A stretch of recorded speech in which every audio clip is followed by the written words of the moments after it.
Imini yeSabatha ibenhle kwabenkosi. Namhlanje bengifisa abantwana benkosi bekhulume indaba kaNkulunkulu. Wasipha le mini ukuthi ngayo siyawuhlangana siphathe igama lakhe.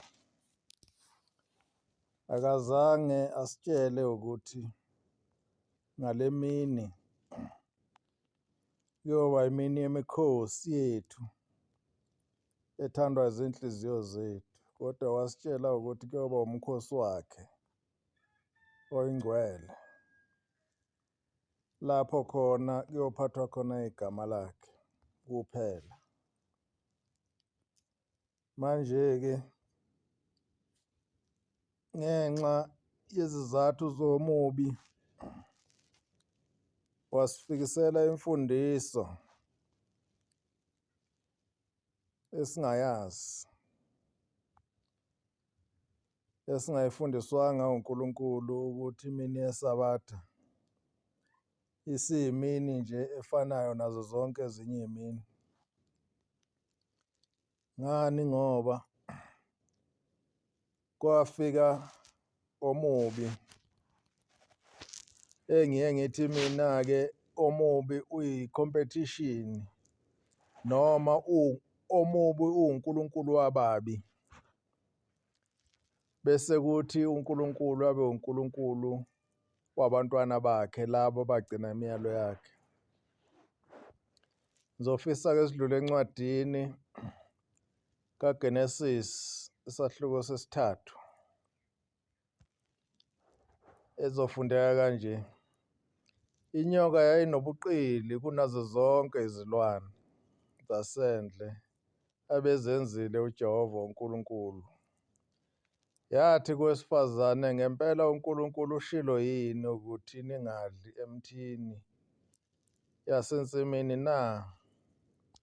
Owesifazane wathi enyokeni, singadla izithelo zemithi yasensimini, kepha ngesithelo somuthi ophakathi nensimu uNkulunkulu ushilo ukuthi ningazidli, ningazithinti, ukuba ningafi. Inyoka yathi kowesifazane, aniyukufa nokufa, kepha uNkulunkulu uyazi ukuthi mhla nizidla kuyakuvuleka amehlo enu nibe njengoNkulunkulu, nikwazi okuhle nokubi. Owesifazane bona ukuthi umuthi ulungile ukudliwa, nokuthi uyabukeka emehlweni, nokuthi umuthi unxanelekile ekuhlakaniphiseni, wathatha isithelo zawo wadla, wanika nendoda yakhe, kanye nayo yadla. Ngizocela ukuthi-ke ngime lapho nale ncwadi. Incwadi yaqhubeka yasho ukuthi babe sebevuleka amehlo, base bezibona benqunu, kodwa ake ngime la ku-verse 6. Into enkulu engithintisa le ncwadi, bantwana benkosi, ukubona amandla omubi. Omubi siyazi ukuthi naye umoya njengoNkulunkulu, njengoba noNkulunkulu engumoya. Uyakwazi ukuhlola inhliziyo. Uyakwazi ukuyibona inhliziyo ekufisayo nengakufisiyo. Uyakwazi futhi nokubona inhliziyo ewunikiwe umthetho, ukuze ayiphazamise leyo nhliziyo iphume emthethweni ewunikweyo. Ngivamise ukuthi mina umuntu isikhathi esiningi unenhliziyo yokona, unenhliziyo yesono, kunenhliziyo yokwenqaba isono. Unenhliziyo yokwenza isono, kunenhliziyo yokwenqaba isono. Inhliziyo yokwenqaba isono ivamise ukuba buthaka kakhulu, njengenhliziyo kaKhayini. ivamise ukuba buthaka inhliziyo yokwesaba isono, izizwe icindezelekile, izizwe inomthwalo omkhulu, engazi ukuthi lo mthwalo uyothula nini, wethulwe ubani, ngoba naye iyafisa ukwenza isono, ngoba isono emehlweni nasenhliziyweni yomuntu sibukeka silula, sibukeka futhi simnandi. Sibukeka kumnandi ukwenza isono. Uma ngibuka nje le ncwadi engiyicaphunile yalo muntu okwakuthiwa bangawudli, kwakuwumuthi omuhle uNkulunkulu ayikhethele wona. Iy'nhliziyo zalaba ziwuthanda, inhliziyo ka-Eva iwuthanda lo muthi, nenhliziyo ka-Adamu iwuthanda lo muthi, kodwa bebanjwe umthetho ukuthi umthetho uthe bangawudli. Manje bathwele lo mthwalo ukuthi nansi into enhle phambi kwabo, kodwa kuthiwa bangayithinti. Maqhamuka othi noma ningayithinta ngeke nibe nelutho, uNkulunkulu benzele ukuthi ningafani naye. Ubenzele ukuthi ekudleni kwenu lo muthi ningabe senifana naye. Kanti manje bona bafisa ukufana noNkulunkulu. Base kuba lula ukuthi bawushiye umyalo kaNkulunkulu badle lesi sihlahla or lesi sithelo abasithelile okuthiwa bangasidli. Manje enhlizweni yami le ncwadi le noma lokhu kwenza kwalaba bantu kwasensimini yase-Edeni sengiyakubona kuyenzeka, ikakhulukazi kubantu abaphathisa umthetho kaNkulunkulu lapha emhlabeni, ikakhulukazi ongamaNazaretha. Siyazi ukuthi amaNazaretha afike afundiswa uShembe ukuthi uNkulunkulu ukhonzwa kanjani. Uyena wafika wayekisa izinto zomhlaba ezimnandi ebezithanda abantu ebebezithanda, kodwa wathi uShembe abayiyeke ngoba uNkulunkulu akayithandi, ngoba umthetho kaNkulunkulu uthi akayithandi. Umthetho kaShembe wokuqala obekayo wathi, mesabeni uJehova nigcine imithetho yakhe njengoba nilobele yona ngenceku yakhe uMose. Waze wathi uma ningayigcini imithetho yakhe uNkulunkulu emthandazweni ngeke ayemukele, futhi ngeke anihlisele izibusiso uma ningayilaleli imithetho yakhe niyigcine. Ifundiso lesezafundiswa uShembe, njengoNkulunkulu efundisa u-Adamu ensimini yase-Edeni, njengoNkulunkulu efundisa abantu ensimini yase-Edeni ukuthi bagcine imithetho wakhe, ukuthi uma ningayigcini imithetho yami nizofa. Uma ningayigcini imithetho nizawukufa. Kodwa kwaqhamuka omubi wathi ngeke nife. Bawulahla umthetho kaNkulunkulu, bathatha umthetho womuntu. Namanje njengoba ngisho ukuthi le nto ngiyayibona iyenzeka ebuNazaretheni. Abantu bafundisiwe uShembe ukuthi bagcine imithetho kaNkulunkulu, bangagudluki kuyona ukuze bathandwe uNkulunkulu. Kodwa khona omubi njalo ohlele ey'ndlebeni zabo, obahlebelayo ukuthi le mithetho enayinikwe uShembe iyize. Le mithetho enayinikwe uShembe ningayiguqula niyenze ngendlela yenu ukuze ibe mnandi, ukuze ithokoziseke, ukuze nabantu emhlabeni banemukele ngale mithetho, ngokwenza lezi zinto nibe ningiwe amaNazaretha. Shembe wayeshilo kumaNazaretha awagcine isabatha alenze libe ngcwele. Njengalokhu uNkulunkulu eyalile ukuthi awugcine isabatha. Ayaligcina amaNazaretha isabatha, kodwa uma ubuka indlela abanye abaligcina ngayo, uyobe usubona ukuthi ukuligcina kwabo isabatha bakwenza santi abakhohlisa ngayo uNkulunkulu ukuthi bagcine isabatha. Abanye bathi bazokutshela isabatha ngo-6 lisuke seliphelile.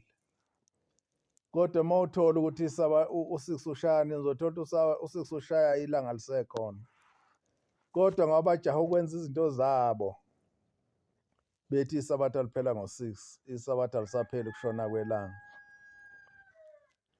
Kanjalo amaNazaretha uShembe wafundisa ukuthi awahlukane notshwala, angabuphuzi utshwala, ngoba uNkulunkulu uthi umuntu wakho oyingcwele akabuphuzi utshwala, futhi akabugayi utshwala umuntu oyingcwele, futhi utshwala bungeni emzini womuntu oyingcwele.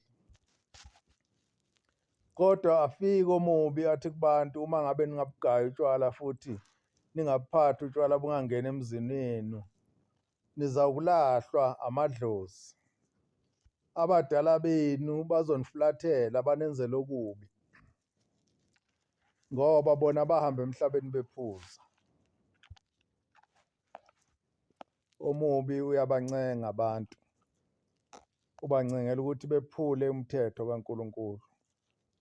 Usuyaqala uyathola umNazaretha uma ngabe enza izinto ekhaya lakhe, segaya utshwala, sephihlike endlini, nakuyo le ndlini enza kuyena umthandazo wokulala nomthandazo wokuvuka, kuhlala khona utshwala, inkamba zotshwala ziyaphihlika, ziphihlika utshwala ngoba wenzelwe uyisemkhulu. Kodwa yibo labo uyisemkhulu njalo ngoJulayi nangoJanuwari abanikelela izibane, ethi ubakhela izibane esihlalweni sobukhosi. Umbuzo usekutheni, uma ngabe usumokhela izibane, izibane phela zokhelelwa abantu abangcwele, izibane zokhelelwa abantu abaye kuphakameni. Noma umuntu ayihambe engewumNazaretha, uma umokhelela izibane isihogo siyacishwa, sicishelwe ukuthi usumokhelele izibane wamkhanyisela indlela eya kuNkulunkulu. Utshwala ephuza nokudakwa ekudakiwe kuyagezwa kuye uma ngabe umokhelela izibane. Umbuzo manje, uma usumgayela utshwala futhi awusibasini futhi leso sihogo leso uNkulunkulu bese sicishile, esicishele ukuthi umokhele izibane. Lowo muntu lo awumkhiphi nebungcweleni, ebese uShembe emgezile wamfaka kubo, ngoba wena usumokhelele izibane uthi umphuzela utshwala noma umenzela utshwala, ngoba la ekhaya babephuza. Bantwana benkosi, okufanele nikwazi kodwa ukuthi umthetho esawufundiswa uShembe nomthetho kaNkulunkulu iwona oyindlela, iwona umgwaqo oya ezulwini kumuntu noma ngabe wahamba emhlabeni engewumNazaretha. Uma sebenenhlanhla emzini wakhe kwaba nomuntu ongumNazaretha, lowo muntu icala lakhe lithethwa kabusha. Lithethwa kabusha icala lakhe, ngoba wena njengomntwana wakhe okhona la emhlabeni uzomnxusela kuNkulunkulu, uzomnxusela ngezibane ukuthi uNkulunkulu amzwele ezonweni zakhe. Izono zakhe angabe sayibhala, izono zakhe angabe sayibala, ayifihle encwadini yakhe yokuphila azesule, ngoba sekufike umntwana wakhe owamshiya emhlabeni wazomnxusela kuNkulunkulu. Manje uma ngabe thina futhi sesizobuyela evangelini esakhishwa kulona, kwathiwa wathi uShembe leli ivangeli leli esihamba ngalo akuyilo ivangeli lasezulwini, akuyilo ivangeli lombuso wezulu. Uthi uJesu kuba-Israyeli noma kubafundi bakhe, manithandaza zothi Baba wethu osezulwini, malingcweliswe igama lakho, umbuso wakho mawufike emhlabeni njengoba nasezulwini, nentando yakhe yenziwe emhlabeni njengoba yenziwe ezulwini. Manje uma ngabe wena usuyemukele ukuthi usungumntwana kaNkulunkulu, usufuna ukwenza intando kaNkulunkulu njengoba yenziwe ezulwini, usuphenduka futhi usuzokwenza intando yasemhlabeni yabantu. Ngoba le ntando ekhulunywa abantu asinalo iqiniso lokuthi ikhona ezulwini, asinalo iqiniso. Kodwa esineqiniso lakho ngesayifundiswa uShembe ukuthi ezulwini kwenziwa intando kaNkulunkulu. Uma ufuna ukuya ezulwini wenza intando kaNkulunkulu, ugcine umthetho wakhe njengoba wayiloba ngenceku yakhe uMose. uShembe wasifundisa lokho ngoba phela wayethunywe uNkulunkulu ukuze azosibuyisa ey'mfundisweni zabantu, asifake emfundisweni kaNkulunkulu yombuso wezulu. Sisebenzele umbuso wezulu, bantwana benkosi, sonke njengoba sikholwa nje, ngoba ukukholwa kukufisa ukuthi ngomhla wokuphela uthi mawufa ungehlulwa yithuna, kodwa ufe ungene embusweni wezulu, ngoba umbuso wezulu uyikhaya lethu langunaphakade, ukuphakama kwethu. uShembe wasifundisa ukuthi masifa siye kuphakameni, siye emzini okhanyayo, okhazimula ngaphezu kwelanga nenyanga, la umkhokheli wakhona emunye kuphela kunguJehova. Yilokho esikusebenzelayo manje. Uma ngabe futhi sezophinda sisebenzele impilo yala emhlabeni yokuthi siphuzisa abantu utshwala noma senza izinto zamasiko abantu balapha emhlabeni, ekubeni abantu basemhlabeni befa, ezulwini siyofike senze njani? Ngoba siyofike saliwe, siyofika sidinge, siyofika seswele, ngoba ezulwini kuphilwa impilo engcwele kaNkulunkulu kuphela, la kwenziwa khona intando kaNkulunkulu kuphela. AmaNazarethe alesikhathi sanamhlanje, njengoba ngithi ngiwafanisa no-Adam no-Eva, okwafika umuntu, okwafika inyoka yafika yabakhipha ey'mfundisweni abayifundiswe uNkulunkulu ukuthi baphile kanjani, yabafundisa impilo yayo. Emva kwalokho bathola isijeziso kuNkulunkulu. Njengoba ngithi-ke ngiyayifanisa namaNazaretha alamhlanje, ngoba amaNazaretha alamhlanje awasamkhonzi uNkulunkulu, asekhonza amasiko. Uma efuna ukukhonza uNkulunkulu asemkhonza mbhanqe namasiko abantu, asemkhonza mbhanqe nemsamo, ukuthi awukwazi ukuya kuNkulunkulu, awukwazi ukuya kuShembe uma ngabe umsamo wakho ungalungile. Kanti thina uShembe wayesitshela ukuthi imsamo yethu siyoyilungisa ngokuthi size kuye etafuleni sizokokha yibani, sokhela bethu abangasekho emhlabeni, ukuthi ezulwini bagezwe izono zabo, bahlanjululwe, babe mhlophe, bangene embusweni wezulu. Uma futhi sesibuyele emuva siyokwenza ngokubona kwethu, siyokwenza ngendlela ethandwa yithina, asibakhiphi yini laba bantu esithi siyabaphendukela emhlabeni? Lobu bubho obungaka abukho yini ukuthi thina sesiphinde futhi sathi sifaka abakithi ebungcweleni, sabuye futhi sabangcolisa sebesebungcweleni, sabakhipha ebungcweleni? Ngoba uma ngabe abakithi abangasekho emhlabeni bezingelosi zethu, njengoba kusho uJesu, bezingelosi, bekuthokozele yini ukuthi uthi usubakhigezile, wabenza, wabahlambulula, uphinde ubakhiphe futhi ebungelosini, ubase endaweni yomubi na? Kungabe akufani yini nalento eyenziwa inyoka ku-Adam no-Eva ensimini yaseDeni, wabakhipha ebungcweleni wayobafaka obhukwini lokuyixabanisa noNkulunkulu. Angazi ukuthi mina ngiyenze ngithi amaNazaretha namhlanje mhlawumbe awasafanele ukubizwa ngamaNazaretha, asekufanele abizwe ngamaZuretha, ngoba sekuwamaNazaretha amaZulu aphethe umthetho wobuZulu plus nomthetho wobuNazaretha.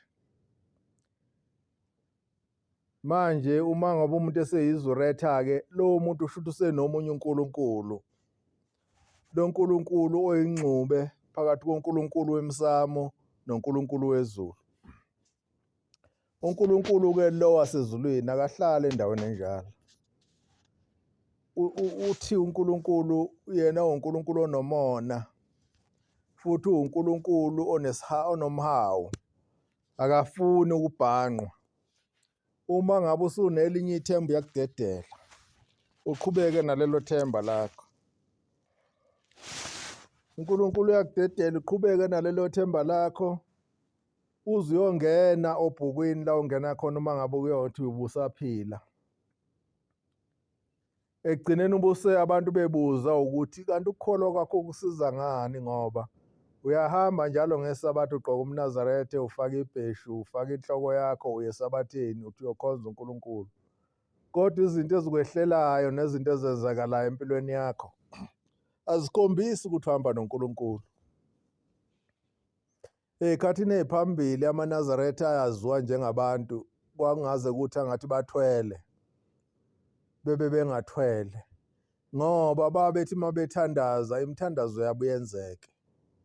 Imithandazo yabo uNkulunkulu ayiphendule ngoba babengenalo elinye ithemba, kwakuyithemba labo kuwuNkulunkulu kuphela. Ababenganabo abantwana bengazali iy'ngane, uNkulunkulu babethi uma bethandaza becela uNkulunkulu, uNkulunkulu abaphe lezo ngane.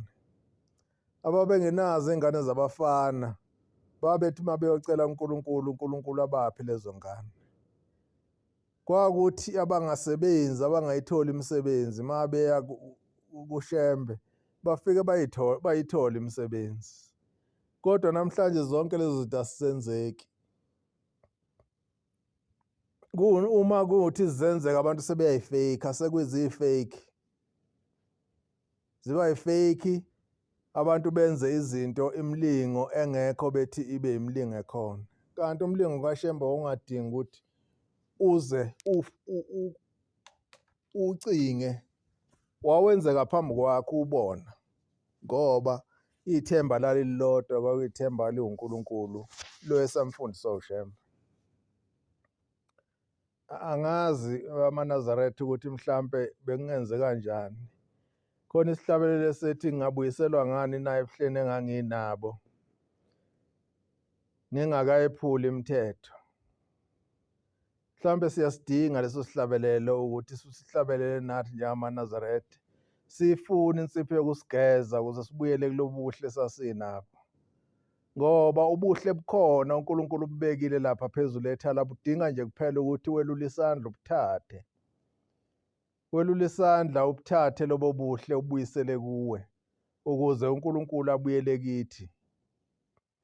Isihlabelelo sala ekhaya, buyela kithi Nkosi yoxolo, usithethelele ngoba sonile ebusweni bakho. Bafowethu, bengithi mina ubuNazaretha singaboni sibonele isizukulwane sethu sakusasa. Isizukulwane sethu sakusasa asingathwali icala lethu ngokuthi abaficanga ubuNazaretha njengalokhu uShembe abufundisa, ngoba isizukulwane sethu sakusasa igazi laso liyobuzwa kithi. Ngoba njengamanje emhlabeni mawuthi ukhuluma ngobuNazaretha, uma nje uwumNazaretha ubonwa umuntu womhlaba, uyefisa ukubuza izinto zasemsamo, ngoba imsamo siyaziwa ukuthi abantu abama-specialist ey'ntweni zomsamo amaNazaretha. Futhi ubu-specialist babo ey'ntweni zomsamo akikho lokhu okwafundiswa uShembe, ilokhu kwesintu, ukuthi ngesintu kuye kwenziwe nje kwenziwe nje. Leyo nto ungazi ukuthi uShembe mangaba ephika wathi leyo nto asingayenzi njengamaNazaretha, isiwubuNazaretha kusukela nini? Ngoba umuntu uma ethi ufuna uyomngenisela abadala, phela uma ufuna ukungenisa abadala bungenise ngobuNazaretha phela, ungabungenisi ngesintu, ngoba isintu esabantu akuyisi esikaNkulunkulu. Bekungakuhle bantwana benkosi ukuthi sifune indlela kaShembe, sizazi izindlela zomkhululi wethu, ngoba uShembe weza emhlabeni ikhona lento ekhona njengamanje thina sesibiza ngokuthi imsamo nani nani, yayikhona. Kodwa futhi ubukhoneni bayo, uma ngabe uNkulunkulu wayengathokozi ngayo, kungani thina sibuyela kuyo? Ngoba phela uma ngabe uShembe wasikhipha khona, wathi asiye kukwethemba lokhu, asethemba uNkulunkulu njengalokhu esifundisile uShembe, okuwukuthi vele impilo yethu yangale kwethuna ingempilo elawulwa oyedwa, elawulwa uNkulunkulu. Manje kungani thina sifune impilo yethu Kungani thina sifuna ukuba amaZuretha? Ngoba ubuNazaretha akibo amaZulu kuphela, kodwa ubuNazaretha abama-Afrika. Ingakho kuthiwa phakama Afrika. Akusho ukuthi phakama kwaZulu noma phakama mZulu, kuthiwa phakama Afrika ngoba ubuNazaretha kufuneka bufundwe kithi. Kusizana ukuthi siphume la siye eSwazini, siphume la siye eMozambique, sifike eMozambique sifundise ngobuZulu. Ngoba phela kufuneka eMozambique sifike sifundise ukuthi cha-ke nabo seMozambique nansi indlela yokukhonza uNkulunkulu. Nabo abaseMozambique sifike sibakhombise ukuthi amasiko abo aphikisana nale ndlela kaNkulunkulu abawayeke, kodwa lawa angaphikisana nendlela kaNkulunkulu baqhubeke nawo. Ngoba sesibafundisa indlela yokukhonza uNkulunkulu. Kodwa uma sifika sithi thina hhayi ningawashiyi amasiko enu, noma nisenithathe ubuNazaretha kodwa ningawahlukani namasiko enu. Kangakanani uma kunamasiko uNkulunkulu angawavumi, njengaleli siko lotshwala.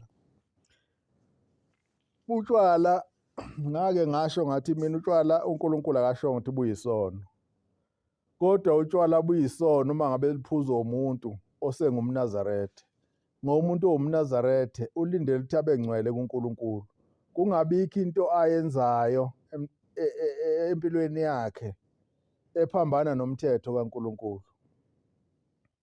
ngoba uNkulunkulu lowo muntu ngeke amthethelele. Manje-ke uma ngabe sizosuka la uyofundisa abantu kwamanye amazwe ukuthi abakhonze uNkulunkulu ngendlela yamasiko abo, sikhona ngani-ke pho isidingo sikaNkulunkulu? Ngoba isidingo sikaNkulunkulu esokuthi ahlukanise phakathi kokubi nokuhle, ngoba phakathi kwamasiko ethu khona izimfuno zikaSathane. Uma ngabe uSathane akwazi ukuphazamisa u-Adam no-Eva, abantu abadalwe uNkulunkulu ngezandla zakhe ensimini yase-Edeni, besiyini-ke thina esizalwe umfazi nendoda ukuthi uSathane ngesixubele la emasikweni ethu, asixubele amasiko akhe plus nemithetho kaNkulunkulu. Ngoba njengoba ngisho ukuthi enhliziyweni yomuntu kuney'nhliziyo ey'mbili, khona inhliziyo kaNkulunkulu, khona inhliziyo kaSathane. Inhliziyo kaSathane-ke ivamise ukuphumelela njalo. Bekungenzeke yini bantwana benkosi ukuthi-ke sifune indlela uShemba afuna sikholwe sibe amaNazaretha ngayo, ngoba okuseqinisweni nje akekho umuntu ophoqiwe ukuthi abe umNazaretha, kodwa isifungo ozithathela wena sona ngempilo yakho. Kodwa kumbi-ke uma usuthathe leso sifungo ubusufuna ufika kuleso sifungo usishintshe usenze sihambe ngendlela ethandwa uwena, ngaleyo ndlela egculisa izifuno zakho. Noma kuthiwa noma uNkulunkulu eshilo, noma uShembe eshilo ukuthi leyo nto uNkulunkulu akayithandi. Mina bengizothi bantwana benkosi asifune indlela eyekhaya. Shembe wasitshela indlela ekhaya idlula ey'ngozini. Azange asitshele ukuthi indlela ekhaya u-freeway, kodwa wasitshela indlela ekhaya idlula ey'ngozini, futhi balimazile abaningi abayithandayo. Kodwa kumbi uma ngabe usuzoqhamuka wena usufuna ukuthi le nto yafundiswa uShembe uyenze ize, bese ufisa kwenzeke indlela yakho. Ngiyaphinda ngiyasho, indlela yokukhonza abadala noma indlela yokulungisa abadala edlula etafuleni likaShembe, ngoba uyena obazi ukuthi bakuphi, uyena ozobanxusela kuNkulunkulu, ayidluli kuwe. Okwakho ukuthi ugcine imithetho kaNkulunkulu. Le uthola ukuthi abantu bathi manje kufanele ushadise abazali bakho nani nani. Okokuqala nje, abazali bakho labo nje abakuzala bengashadene, lokho kwaba yisono kubo ukuthi baze bahlangane ngemzimba bazale wena bengashadile. Manje-ke into yokuqala okufanele ngabe uyayenza wena, kubathethela icala labo ngaphambi kokukhuluma indaba ukuthi uzobashadisa, ukuthi ubathethele icala labo lokuthi bazala wena bengaganene, bengashadile, bengahlanganisiwe uNkulunkulu. Futhi bazala wena endaweni yokuhlobonga, bakuzala endaweni yokuhlobonga.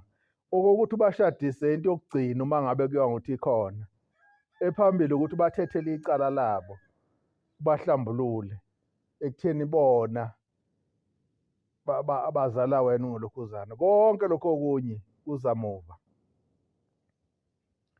Shadisa uthi uJesu ezulwini akukho mshado, akukho umuntu oshadayo ngoba abasezulwini sebeze njengezingelosi. Manje wena uma usubashadisa futhi awubonisi yini, awubakhiphi nebungulosini. Uma ngabe uJesu ezulwini abasaganani ngoba banjengezingelosi. Mina bengizothi bantwana benkosi, kuhle ukwazi ukuthi uShembe weza emhlabeni owunamasiko, kodwa njengoba uNkulunkulu wamkhipha ezulwini wamletha emhlabeni, shuthi lawo masiko ayengaphelele, noma lawo masiko ayephakathi kwawo kwakhona amasiko esingawathathanga uNkulunkulu kodwa siwathathe kuSathane. OkuwuSathane owenza ukuthi enziwe lawo masiko ukuze lawo masiko aphikisane nombuso kaNkulunkulu ngoba yena eyimbangi kaNkulunkulu. Bekungasiza abantwana benkosi ukuthi uma sifunda imibhalo isifundise.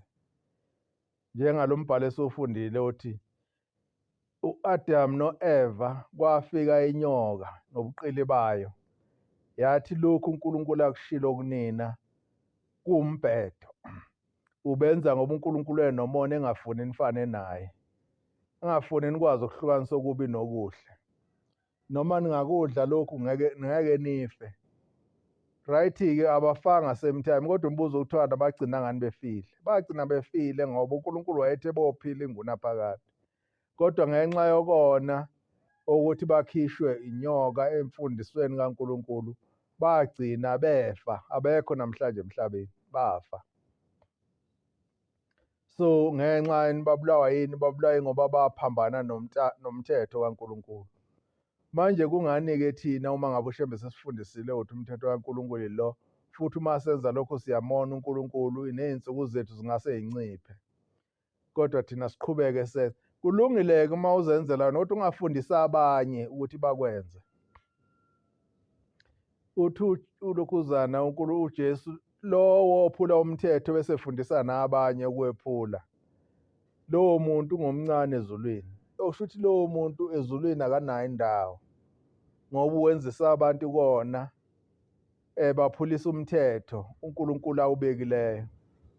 Wasetshenziswa waba yisisebenzi somubi.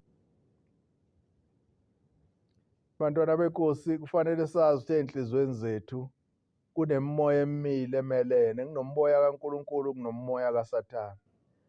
Leyo moya yomibili imelene ngeziqu zamehlo, iyabanga, ibanga wena. uNkulunkulu kuthemba ukuthi wena wakunika umthetho, wakushayela umthetho ukuthi uyokwenza lokhu nalokhu nalokhu ukuze unqobe uSathane, ukuze unqobe umoya omubi. Ngeke aloyibuye uNkulunkulu ezokugada, ezokwelusa ukuthi usayigcina leyo mthetho. Umi nje ngokuthi uma ungasayigcina uyephulile uzofa, njengoba no-Adam no-Eva bagcina befile ngoba benzani? Baphula umthetho uNkulunkulu ayebaleyalele wona. Nabantu-ke ngiyabeluleka laba bangena ebuNazarethe, nabangangeneli ukuthi bazoshintsha ubuNazarethe bufane nempilo abasuka kuyona. Yebo, umonakalo usukhona manje, kodwa laba abafisayo ukuthi bakholwe inkolo yasezulwini, inkolo emzini okhazimula ngaphezu kwelanga nenyanga, abafunde ukuthi uShembe wafundisani, benze lokhu uShembe akufundisayo, bengenzi okufundiswa abantu ngoba abantu abanalo izulu. Munye onezulu uShembe kuphela, uNkulunkulu kaShembe onezulu kuphela. Abantu basemhlabeni izulu abanalo. Bengifisa-ke ukuthi ngale mini yeSabatha, abantwana benkosi, sikwazi ukuthi ey'nhliziyweni zethu sehlukanise ukuthi uma usuthatha isifungo sokuthi usungumNazaretha, kusho ukuthi lokhu usungumntwana kaNkulunkulu. Kunezinto ezenziwe emhlabeni ongasenakuzenza wena ngoba uNkulunkulu engayithandi, ngoba usumiswe into eyodwa, umiswe ukuthi uNkulunkulu uthi akukhonzwe yena yedwa, hhayi enye into. Ngoba enye into ingenzeka engafundiswa uNkulunkulu, kungenzeka leyo nto ibe imfundiso yomubi lo ofuna ukukhipha endleleni kaNkulunkulu. Inkosi ibusisene kuzwile. Amen.